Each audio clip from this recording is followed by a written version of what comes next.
ప్రభుత్వ పారిశ్రామిక శిక్షణ సంస్థ నిజాంపట్నం బాపట్ల జిల్లా నందు కన్వీనర్ ప్రిన్సిపాల్ శ్రీ ఎన్ సుధాకర్ బాబు గారి ఆధ్వర్యంలో క్యాంపస్ రిక్రూట్మెంట్ డ్రైవ్ జరిగింది. ఈ క్యాంపస్ రిక్రూట్మెంట్ డ్రైవ్ నందు బాపట్ల జిల్లా ఎంప్లాయ్మెంట్ ఆఫీసర్, ప్రభుత్వ పారిశ్రామిక శిక్షణ సంస్థ గోడవల్లి ప్రిన్సిపాల్, వివిధ కంపెనీల యాజమాన్యాలు, బాపట్ల జిల్లా ప్రైవేట్ ఐటీఐ ప్రిన్సిపల్స్ మరియు వివిధ ప్రభుత్వ మరియు ప్రైవేట్ ఐటీఐ నుండి ట్రైనీస్ 300 మంది హాజరు కావడం జరిగింది. బాపట్ల జిల్లా ఎంప్లాయ్మెంట్ ఆఫీసర్ శ్రీమతి హారిక సౌగంధి గారు మాట్లాడుతూ, ఐటీఐలో ఉన్న వివిధ ట్రేడ్స్ మరియు వాటి యొక్క ప్రాముఖ్యత, ఎంప్లాయ్మెంట్ అవకాశాలను ఎలా ఉన్నాయి అని, జాబు సెలక్షన్ తర్వాత సెలెక్ట్ అయిన ట్రైనీస్ కంపెనీస్ నందు ఎలా ఉండాలి అనే విషయాలు క్యాంపస్ రిక్రూట్మెంట్ డ్రైవ్లో పాల్గొన్న ట్రైనీస్కు తెలియజేయడం జరిగింది. అలాగే గోడవల్లి ప్రిన్సిపల్ శ్రీ ఆర్ శ్యాంప్రసాద్ గారు మాట్లాడుతూ, ఐటీఐలో ఉన్న వివిధ ట్రేడ్స్ మరియు వాటి యొక్క ప్రాముఖ్యత, ఎంప్లాయ్మెంట్ అవకాశాలను ఎలా ఉన్నాయి, సెల్ఫ్ ఎంప్లాయ్మెంట్ గురించి మాట్లాడారు. శ్రీ ఎన్ సుధాకర్ బాబు గారు క్యాంపస్ రిక్రూట్మెంట్ డ్రైవ్కు హాజరైన అందరికీ ధన్యవాదాలు తెలిపారు.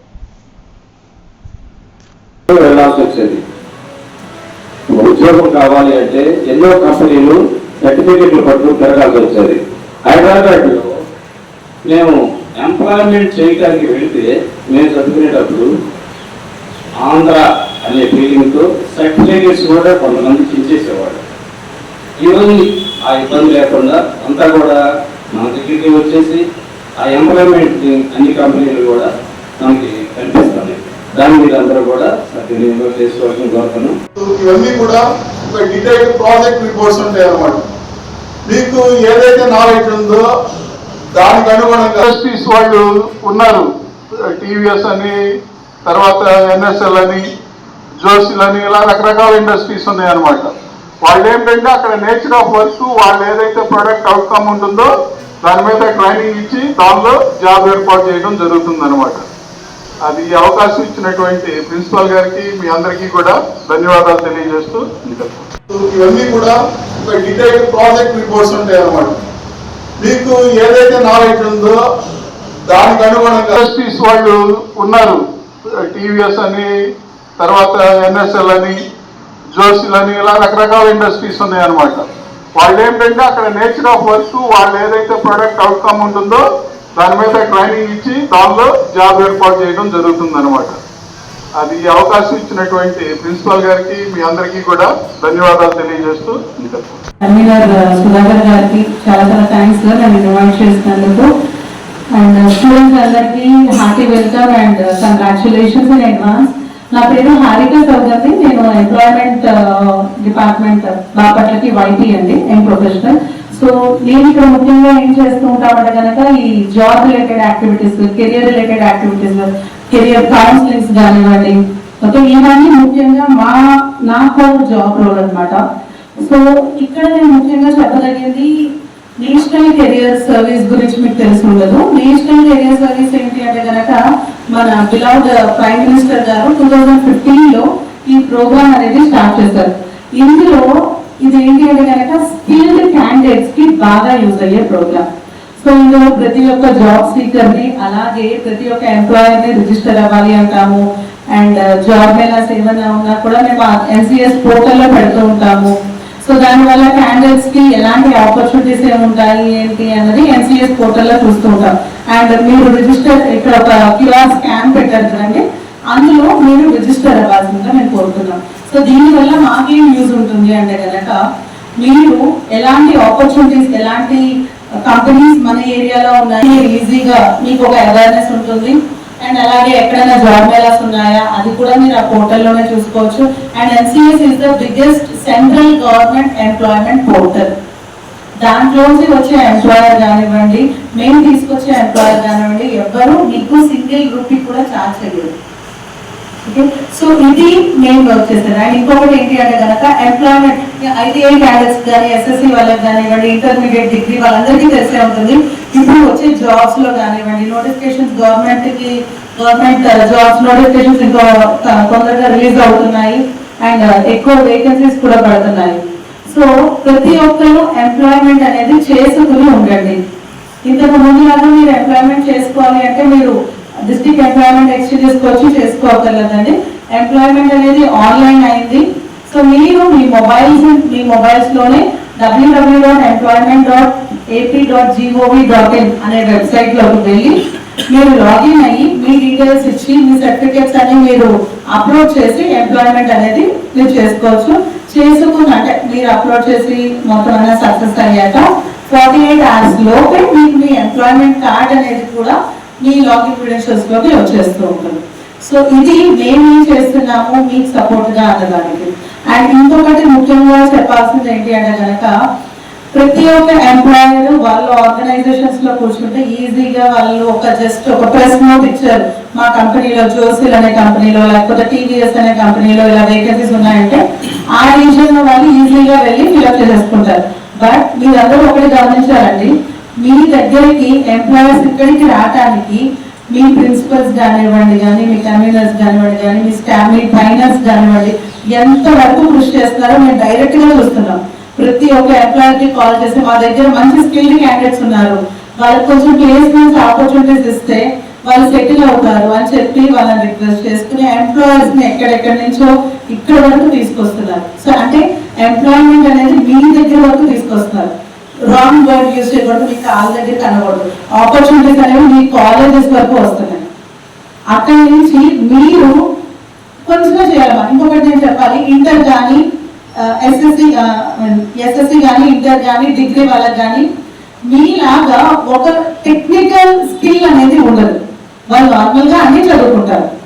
ఓకే, లైక్ ఎకనామిక్స్ కానివ్వండి, ఇవన్నీ స్టాటిస్టిక్స్ కానివ్వండి అన్ని చదువుకుంటారు. పర్టికులర్ ఒక దాని మీద వాళ్ళకి డొమైన్ నాలెడ్జ్ అనేది ఉండదు. సో ఐటీఐ పాలిటెక్నిక్ వీళ్ళకి ఉన్న అడ్వాంటేజ్ ఏంటి అంటే కనుక మీరు టెక్నికల్ డొమైన్ స్కిల్ ని అవలంబించుకున్నారు. అది మీకు చాలా ఉపయోగకరం. దీనివల్ల మీరు 1-2 years ఒక ఎంప్లాయీగా ఒక ఆర్గనైజేషన్ లో వర్క్ చేశారు అంటే కనుక మీరు సార్ చెప్పినట్టుగా సెల్ఫ్ ఎంప్లాయ్ అయిపోవచ్చు. ఏసీ టెక్నీషియన్ లో నేను చూస్తున్న క్యాండిడేట్స్ లో విజయవాడ పాలిటెక్నిక్ కాలేజ్ లో నుంచి వచ్చినటువంటి మేడం గారు, అట్లాగే వివిధ ప్రైవేట్ ఏజెన్సీ నుంచి వచ్చినటువంటి మేనేజ్మెంట్స్, అదే ప్రెసిడెంట్, కరస్పాండెంట్ లేదా ప్రిన్సిపాల్స్ వీళ్ళందరికీ కూడా అభినందనలు తెలియజేస్తున్నాము. తర్వాత మమ్మల్ని ఇక్కడికి ఇన్వైట్ చేసినందుకు కూడా ఈ విశాఖపట్నం ఐటీఐ వారికి ధన్యవాదాలు తెలియజేస్తున్నాము. ముందుగా ఐటీఐ జాబ్ మేళా చేసినటువంటి ట్రైనీస్ అంటే ఇప్పుడు రేపు ఆగస్టులో ఎగ్జామ్స్ రాయబోతూ ఈ జాబ్ మేళా చేసినటువంటి ట్రైనీస్, అట్లాగే ఇతర ఈ కార్యక్రమానికి వచ్చిన అందరికీ కూడా అభినందనలు తెలియజేస్తున్నాము. ఈ ఐటీఐలో వృత్తి విద్యా కోర్సులు అంటే మనం ఏదైతే జీవించడానికి అవసరమైనటువంటి నైపుణ్యత కలిగినటువంటి శిక్షణ పొంది ఉన్నామో దాన్ని ఐటీఐలో ఒక కోర్సుగా ఏర్పాటు చేయడం జరిగింది. అవి టోటల్గా ఐటీఐస్లో 155 కోర్సులు ఉన్నాయి. మనకి ముఖ్యంగా ఇక్కడ ఒక 20 కోర్సెస్ ఇలా రన్ అవుతుంది ఆల్ ఓవర్ జోన్ 3లో. ఈ ఒక్కొక్కరు ఒక్కొక్క స్కిల్కి సంబంధించినటువంటి దానిలో శిక్షణ పొంది ఉన్నారు. మీ అందరూ కూడా ఇక్కడికి డిఫరెంట్ ఇండస్ట్రీస్ నుంచి హెచ్ఆర్ మేనేజర్స్ వీళ్ళు వచ్చి ఉన్నారు. వాళ్ళ ఇంటరాక్టివ్ అయ్యి మీకు ఏదైతే చూస్ బెస్ట్గా ఉంటుందో దానిలో జాయిన్ అవుదామని నిర్ణయించుకుంటారు. జనరల్గా ఏంటంటే ఇక్కడ బేసిక్ ఫస్ట్ ప్రిలిమినరీ ట్రైనింగ్ మాత్రమే మనం ఐటీఐ ఇవ్వడం జరుగుతుంది. మీకు ఫిట్టర్ కానీ, ఎలక్ట్రికల్ కానీ, మోటార్ మెకానిక్ కానీ, డీజిల్ మెకానిక్ కానీ, ఎలక్ట్రికల్ కానీ ఏదైతే ట్రేడ్ ఉందో ఆ ట్రేడ్కి సంబంధించినటువంటి ప్రిలిమినరీ నాలెడ్జ్ ప్రాథమికంగా ఉన్నటువంటి ఏ టూల్స్ కానీ, ఏ మిషన్ కానీ, ఏది ఎట్లా వర్క్ చేస్తుంది ఇవన్నీ నేర్పడం జరుగుతుంది అనమాట. తర్వాత ఇండస్ట్రీ నీడ్, ఇండస్ట్రీకి వెళ్ళేటప్పుడు ఎలా ఉంటుందంటే అక్కడ ఏదైతే ప్రొడక్ట్ అవుట్కమ్ అవుతుందో ఆ రిలేటెడ్ మిషన్ లేదా టూల్స్ మీద వాళ్ళ ఇండస్ట్రీ వాళ్ళు ఒక 2 months 3 months ట్రైనింగ్ ఇవ్వడం జరుగుతుంది అనమాట. ఆ ట్రైనింగ్ ఇచ్చిన తర్వాత మీకు ఫుల్ ఫ్లెడ్జ్డ్ గా పోస్టింగ్ ఇవ్వడం లేదా రెగ్యులర్ లేదా కాంట్రాక్ట్ బేసిస్ లేదా అదర్ వాళ్ళ మోడ్ ఆఫ్ అపాయింట్మెంట్ ఏదైతే ఉందో దాని ప్రకారం అపాయింట్మెంట్ చేసుకోవడం జరుగుతుంది అనమాట. అది ఒక పద్ధతి. మీ దగ్గర ఏదైతే స్కిల్ ఉందో ఆ స్కిల్ ని బట్టి మీరే సెల్ఫ్ ఎంప్లాయ్మెంట్ మీరే ఒక చిన్న ఇండస్ట్రీ లాంటిది ఏర్పాటు చేసుకుని మీరే ఇంకొక నలుగురికి ఉద్యోగం కల్పించడం. ఇప్పుడు ఫ్లోర్ మిల్స్ ఇలా రకరకాలైనటువంటివి ఉన్నాయన్నమాట. మోటార్ వైండింగ్స్, అట్లాగే ఆటోమొబైల్ సెక్టర్కి వచ్చేటప్పటికి మెకానికల్ వర్క్ షాప్స్, ఇవి ఎలా ఉంటాయంటే మేజర్ ఇండస్ట్రీస్, అశోక్ లేలాండ్, టాటా, వీటిలో మీరు కొంతకాలం ట్రైనింగ్ అయి వచ్చిన తర్వాత వాళ్ళ యొక్క ఇన్స్పిరేషన్ తో ఒక ఏరియాలో ఒక సర్వీస్ ఓరియంటెడ్ పాయింట్స్ ని ఏర్పాటు చేసుకోవచ్చు అనమాట. ఇది ఒక పద్ధతి సెల్ఫ్ ఎంప్లాయ్మెంట్. మీరు చేస్తూ మీరు ఇంకా నలుగురికి ఉపాధి కల్పించడం. టోటల్ గా డిపెండ్ అయ్యి ఉద్యోగం చేసుకోవాలా లేదా ఇంకోటి చేసుకోవాలా అనుకునేటప్పుడు అదర్ పద్ధతి అనమాట. సెల్ఫ్ ఎంప్లాయ్మెంట్ బెస్ట్ గా ఉంటుంది అనమాట. మీ అందరికి కొంతమందికి ఏంటంటే జాబే బెస్ట్ గా ఉంటుంది. నేను చేయగలను ఒక నలుగురికి